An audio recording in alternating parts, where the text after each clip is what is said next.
हमने question number 3 note down कर लिया है। इसमें क्या लिखा हुआ है, find the limit of the following sequence whose nth terms are. हमें nth टर्म दी हुई है एक सीक्वेंस की, इसकी लिमिट निकालनी है। अब जब ये सीक्वेंस का वर्ड आएगा ना, तो हम क्या करेंगे, limit n tends to infinity an equals to limit n tends to infinity 1 plus 5n upon 7n। हम हमेशा n की value n tends to infinity रखेंगे जब भी सीक्वेंस आएगा हमारे पास। ये एग्जैक्टली नीचे उतर जाएगी हमारे पास left hand side. n equals to, अब हम क्या करेंगे, ये 7n दोनों के नीचे डिनोमिनेटर है, हम दोनों पे अलग अलग कर देंगे। Limit n tends to infinity 1 upon 7n plus 5n upon 7n। ये दोनों का अलग अलग आ गया, या n से n कैंसिल हो जाएगा। अब हम n की वैल्यू पुट कर देंगे। अप्लाइंग लिमिट लिख देते हैं यहाँ पे, अप्लाइंग लिमिट्स। ये क्या हो जाएगा, ये यहाँ पे इस तरह से रहेगा, limit n tends to infinity an equals to 1 upon 7 multiply by infinity plus 5 upon 7। अब अगर हम इंफिनिटी से 7 मल्टीप्लाई करेंगे तो जाहिर सी बात है इंफिनिटी आंसर आएगा, और 1 अपॉन इंफिनिटी होता है हमारे पास 0 के बराबर। an equals to 0 plus 5 upon 7, तो हमारे पास आ जाएगा आंसर 5 अपॉन 7। ये हो जाएगा हमारे पास हमारा आंसर। हमने पार्ट नंबर 2 नोट डाउन कर लिया है क्वेश्चन नंबर 3 का। इसमें an करके एक वैल्यू दी हुई है, तो हम सिंपली दोनों साइड से पहले लिमिट अप्लाई कर देंगे। Limit n tends to infinity an equals to limit n tends to infinity 3n minus 1 n 4 n की power 4 minus n upon n square plus 5 n cube minus 7। अब ये हम दोनों से मल्टीप्लाई कर देंगे, तो हमारे पास हो जाएगा limit n tends to infinity an equals to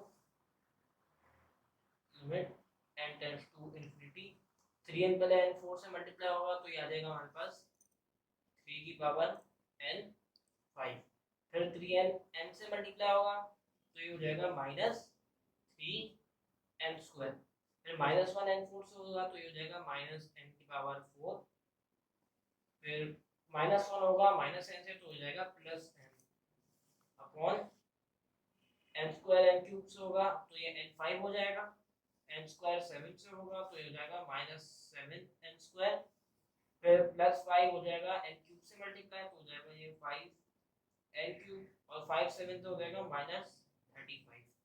अब हम क्या करेंगे, मल्टीप्लाइंग, या सबसे बड़ी पावर जो है हमारे पास n 5, उसको हम कर देंगे multiplying n dividing by n 5 on both numerator and denominator।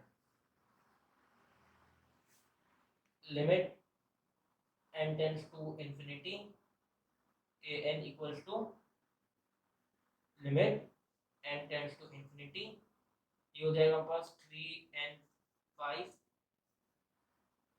Upon n 5 minus 3n square upon n 5 minus n 4 upon n 5 n की power 4 plus n upon n 5। इसे हम ब्रैकेट में करते हैं, मल्टीप्लाइंग डिवाइडिंग करना था तो डिवाइड हमने सबसे कर दिया, मल्टीप्लाई को कॉमन ही रखेंगे अपॉन, ये हो जाएगा हमारे पास n 5 upon n 5 minus 7n square upon n 5 plus 5n cube upon n की पावर 5 माइनस 35 अपॉन n की पावर 5। यहाँ पे भी हमने डिवाइड कर दिया, मल्टीप्लाई कॉमन में रखेंगे। अब यहाँ ऊपर भी n 5 है, नीचे भी n की पावर 5 है, ये दोनों कट डाउन हो जाएंगे, और यहाँ पे भी limit n tends to infinity an equals to limit n tends to infinity, ये n5 से n5 कैंसिल हो जाएगा, ये भी n5 से n5 कैंसिल हो जाएगा, ये n स्क्वायर, अब ये पावर्स भी कट हो जाएगी, ये बचेगा हमारे पास 3, ये बचेगा हमारे पास -3/n3, ये बचेगा हमारे पास -1/n, ये बचेगा +1/n⁴ अपॉन हो जाएगा 1 -7/n³ +5/n² -35/n⁵। बस ये है। अब इसके ऊपर हम कर देंगे applying limits, limit n tends to infinity n equals to ये 3, ये हो जाएगा -3/इंफिनिटी, हो जाएगा -1/इंफिनिटी, हो जाएगा +1/इंफिनिटी अपॉन 1 -7/इंफिनिटी +5/इंफिनिटी +35/इंफिनिटी। अब जिसकी भी अपॉन में इंफिनिटी हो जाता है वो होता है हमारे पास 0 के इक्वल। तो limit n tends to infinity n equals to 3 -0 -0 +0 upon 1 -0 +0 +0, तो ये हो जाएगा 3/1। तो हमारा फाइनल आंसर बनेगा limit n tends to infinity n equals to 3, 3/1 3 होता है, ये हो जाएगा हमारे पास हमारा फाइनल आंसर। हमने क्वेश्चन नंबर 3 का पार्ट 3 नोट डाउन कर लिया है। इसमें an की value n+1 factorial upon n factorial minus n+1 factorial लिखा हुआ है। इसमें भी हम सिंपली दोनों साइड से पहले लिमिट अप्लाई कर देंगे। Limit n tends to infinity an equals to limit n tends to infinity n+1 का factorial upon n factorial minus n+1 factorial. अब जब हम फैक्टोरियल, आप लोग ने क्लास फर्स्ट ईयर में भी पढ़ा होगा कि फैक्टोरियल में क्या होता है, जैसे अगर 9 का फैक्टोरियल क्या होता है, 9 × 8 × 7 × 6 1 तक जाता है। तो इसमें भी n+1 का फैक्टोरियल है, तो ये इसकी अगली वैल्यू क्या होगी, n × n−1 × n−2, जब तक ये 1 तक नहीं पहुंच जाता। तो हम इसे इस तरह से भी लिख सकते हैं n+1 × n का factorial upon n factorial minus n+1 × n factorial.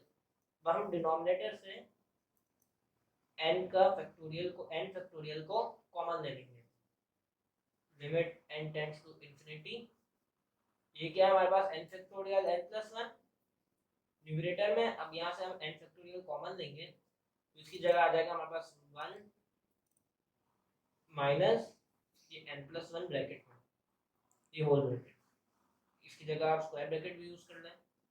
तो ये n फैक्टोरियल से n फैक्टोरियल कट हो जाएगा, तो ये हो जाएगा limit n tends to infinity an equals to limit n tends to infinity n+1 upon ये हो जाएगा 1 माइनस n माइनस 1, ये माइनस जब दोनों से मल्टीप्लाई होगा तो ये 1 से -1 कैंसिल हो जाएगा, तो हमारे पास बनेगा limit n tends to infinity an equals to limit n tends to infinity minus n का जो माइनस है वो हम ऊपर ले जाएंगे तो हो जाएगा -n-1 अपॉन n, जो n का जो नीचे डिनोमिनेटर में n था उसका जो माइनस का साइन था वो हमने न्यूमरेटर में मल्टीप्लाई कर दिया। अब हम क्या करेंगे, पहले ये वापसी नोट डाउन कर लेते हैं। Limit n tends to infinity n equals to limit n tends to infinity, ये n जो डिनोमिनेटर है वो दोनों को अलग अलग कर देंगे, -n/n -1/n, ये n से n कैंसिल हो जाएगा, यहाँ पे आ जाएगा हमारे पास limit n tends to infinity an equals to limit n tends to infinity n/n हो जाएगा, तो ये -1 बचेगा -1/n। अब हम इसके ऊपर सिंपली लिमिट अप्लाई कर देंगे। अप्लाइंग लिमिट्स, ये हो जाएगा हमारे पास राइट हैंड साइड वही रहेगी infinity an equals to -1 upon infinity, और जिस भी चीज़ के डिनोमिनेटर में इन्फिनिटी हो वो इक्वल हो जाता है हमारे पास 0 के। Limit n tends to infinity n equals to -1 -0। अब ये क्या हो जाएगा, limit n tends to infinity n equals to -1 -0 हो जाएगा, हमारे पास -1 आंसर। हमारा क्वेश्चन नंबर 3 भी कंप्लीट हो गया है। अब जिसको जो भी सवाल हो वो कमेंट सेक्शन में भी पूछ सकता है। डिस्क्रिप्शन में फेसबुक पेज का लिंक है जिसमें इसकी पिक्चर भी अपलोड कर दी गई है।